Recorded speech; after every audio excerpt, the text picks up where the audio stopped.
আসসালামু আলাইকুম। ইনশাআল্লাহ আশা করি সবাই ভালো আছেন। আলহামদুলিল্লাহ আমিও ভালো আছি। যে যেখান থেকে আমার ভিডিওটি দেখছেন সবাইকে অসংখ্য ধন্যবাদ ও সর্বতি ভালোবাসা রইল। আজকে আমি আপনাদের কিছু বিষয় ইনফরমেশন দিব, যেটা হচ্ছে ভিএফএস গ্লোবাল আপডেট এবং কারা কারা ভিসা পেয়েছে, স্ক্যানিং কপি বলেন, তারপর ব্লু কার্ড যেটা এলকিউ এবং এলএন এর যে ভিসা সেটা, এবং আজকে অনেক পরিমাণ মানুষের মেসেজ আসছে।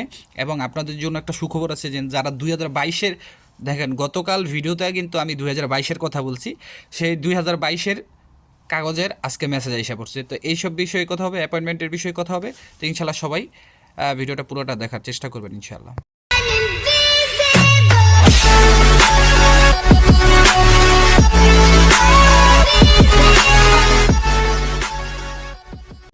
তো সব কিছুর জন্য আলহামদুলিল্লাহ, কুল্লু নাফসিন জায়গাতুল মাউত, এই বিষয়টা নিয়ে আমরা সকলেই জানি যে প্রত্যেক প্রাণীকেই মৃত্যুর স্বাদ একদিন গ্রহণ করতে হবে। তো সে বিষয়টা আমাদের চিন্তা করার দরকার। তো আমি প্রথমে আপনাদের একটু যে আপডেটটা দিতে চাই সেটা হচ্ছে, স্ক্রিনে আপনারা দেখতে পাচ্ছেন তিনটা ছেলে ওনাদের চিটাগাংয়ে জমা ছিল, মেবি ডিফারেন্স জমা ছিল। তো ওনারা ভিসা পাইছে 2023 সালের আগস্ট মাসে জমা ছিল, ওনাদের কিন্তু রিটার্ন পাসপোর্ট ছিল না। এবং ওনারা সরাসরি অনলাইনে চেক করছে যে ready for collection, your application is ready for collection বা পাসপোর্ট রেডি ফর কালেকশন। তারা যাওয়ার পরে কিন্তু তারা ভিসা পাইছে। চিটাগাংয়ে জমা ছিল 2023 সালের আগস্ট মাসে।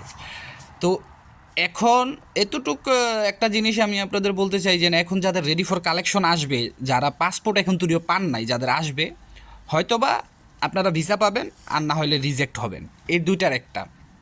আশা করি বুঝতে পারছেন। 2022 সালে আকরাম ভাই আছেন, আরও অনেকেই আছেন, আপনারা একটু আপডেট চাচ্ছিলেন। তো এই বিষয়গুলি কিন্তু আমি এই যে এখন আপনাদের মাঝে প্রকাশ করে দিলাম যে 2022 সালের যাদের কাগজ জমা আছে, হয়তোবা তাদের পাসপোর্টগুলি রিটার্ন দেওয়া হবে না, হয়তো তাদের ভিসাগুলি এইখান থেকে চেকিং হবে, হয়তো রিজেক্ট, না হলে তাদেরকে ভিসা দেওয়া হবে ইনশাআল্লাহ, এরকমটাই মনে হয়, এটা আমার ধারণা। আই থিঙ্ক আমার মনে হয় এটা। আপনাদের কাছে এখন কেমন হতে পারে আমি জানি না। তারপরে দ্বিতীয় যে বিষয়টা আপনার স্ক্রিনে দেখতে পারতেছেন, যে একটা ভিসার মেসেজ আসছে, সেটা হচ্ছে আপনার ব্লু কার্ড ভিসা, যেগুলো হচ্ছে এল এর ভিসা, এল কিউ না, যেগুলার এল এর নুলস্তা। আপনারা অনেকে আমাকে জিজ্ঞেস করেন যে ভাই এল এন নুলস্তা কীভাবে বুঝবো? নুলস্তা পারবো তো অ্যাটলিস্ট নুলস্তাটা পড়বেন না। ইতালিয়ান পারেন না ঠিক আছে, বাংলায় ট্রান্সলেট করেন ছবি তোলার পরে, পড়লেই কিন্তু এখানে বোঝা যায়। দেখবেন নলস্তার যে প্রোটোকল নাম্বার, সেখানে কিন্তু আপনার কোন শহর থেকে উঠছে সেই শহরের পরেই কিন্তু এলকে অথবা এলএন দেওয়া আছে, তারপরে একটা সিরিয়াল নাম্বার আছে, ঠিক আছে? যদি আপনি একটু নলস্তাটা একটু দেখেন, তাহলেই কিন্তু আপনি বুঝতে পারবেন যে আপনি কোন শহর থেকে জমা দিয়েছেন এবং সিরিয়াল নাম্বার কত, এল কিউ নাকি এলএন। তো এইগুলো, এই যে যে ভিসার মেসেজগুলো এরকম সিস্টেমে থাকে, যে ডিএসসি, ঠিক আছে, ইটালি ডিএসসি, এটা কিন্তু শুধুমাত্র এলএন ধারী যে নলস্তাগুলি বা যারা এই এলএনের ভিসা পাবে তাদের জন্য ব্লু কার্ডের ভিসা। এটা কিন্তু আপনার যারা এলকিউর ভিসা মানে নর্মাল ভিসা যারা আবেদন করতেছেন, তারা কিন্তু এটা পাবেন না, তাদের মেসেজটা কিন্তু এরকম হবে না। আশা করি বুঝতে পারছেন। এখন আমি স্ক্রিনে আরও আমার কাছে ছবি আছে, যে দেখেন 2023-এর আগস্ট মাসে, সরি 2023-এর নভেম্বরে মাসে জমা দিয়ে ওই যে ভিসা পাইছে, আমি আপনাদের দেখাইতাছি। উনি হয়তো বা রিটার্ন পাসপোর্ট দিছিল, ওনার ভিসা রেডি হয়ে গেছে গা। তো এখন কিন্তু আপনার অধিকাংশই দেখা যাইতেছে যে ইনশাআল্লাহ সবাই ভিসা পাচ্ছে। পিছনে আমরা কত চিন্তা ভাবনা করছি না, আমরা কত চিন্তা ভাবনা করছি। আমি তাও আপনাদের বলছিলাম, হয়তো আমাকে খুব ভালোভাবে দেখা যাচ্ছে না, আমি একটু ব্ল্যাক ভিডিও করতেছি এমনিতেই। তো এই বিষয়গুলি আপনাদের এখন যতটুকু পারেন আপনারা একটুখানি এই বিষয়গুলি একটুখানি কেয়ারফুলি থাকবেন, যে আপনাদের নলস্তাটা ঠিক আছে কি না। আপনারা ভিসা পাবেন, আমার কথাটা ভাই আপনারা একটু বিলিভ করেন, যে আপনাদের নলস্তা ঠিক থাকলে আপনারা ভিসা পাবেন ইনশাল্লাহ। আপনাদের মালিক ঠিক থাকলে ইনশাল্লাহ ভিসা পাবেন, আপনাদের তাতে কোনো সমস্যা হইব না। আর অ্যাপয়েন্টমেন্টের বিষয়টা যারা বলতেছেন, আমি গত 23 তারিখ থেকে অ্যাপয়েন্টমেন্টের কার্যক্রম শুরু হয়ে গেছে, আর অনেকে অ্যাপয়েন্টমেন্ট পাচ্ছে, আপনারা বুঝতেছেন না কেন।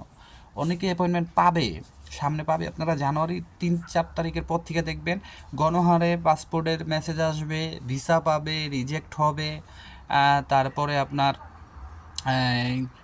অ্যাপয়েন্টমেন্ট পাবেন ইনশাল্লাহ। এগুলা থেকে আপনারা মানে বিভিন্ন চিন্তা ভাবনা থেকে দূরে থাকেন। প্রথমে তো অনেক চিন্তা ভাবনা করছিলেন, পাসপোর্ট নিয়ে যাইতেছে, হ্যাঁ ভিসা দিব কি না, পাসপোর্ট ফিরত দিয়ে দিতেছে, কত চিন্তা ভাবনা করছিলেন না? একটা দেশের রুলস আছে, সব কিছুরই তো একটা রুলস রেগুলেশন আছে, তাই না? আমি তো আপনাদের আগেই বলছি, যদি ইতালি অ্যাম্বাসি ভিসা বাতিল করে, তার জন্য তার জবাবদিহিতা করতে হবে, কৈফিয়ত দিতে হবে। আশা করি বুঝতে পারছেন। তো আপনারা শুধু শুধু এইসব বিষয়ে মনে করেন যে আপনারা ভাবনা চিন্তা করতেছেন। আমি তো আপনাদের বললাম যে নলস্তা ঠিক থাকলে ভিসা পাবেন, আপনার মালিক যদি ঠিক থাকে ভিসা পাবেন, এটা আপনারা শিওর থাকেন। আর সর্বশেষ যে বিষয়টা আমি কথা বলতে চাই সেটা হচ্ছে, আরেকটা বিষয় হচ্ছে, আপনারা জানেন যে ফ্যামিলি ভিসা যারা অ্যাপয়েন্টমেন্টের জন্য অপেক্ষা করতেছেন, আপনাদের জন্য কিন্তু নতুন আপডেট আছে, সেটাও আমি দিয়ে দিচ্ছি, আপনারা পড়বেন। আর সর্বশেষ যে বিষয়টা হচ্ছে সেটা হচ্ছে, যাদের পূর্বে অ্যাপয়েন্টমেন্ট বাতিল হয়ে গেছিলো তাদের কি হবে, তারা কি অ্যাপয়েন্টমেন্ট পাবে কি না?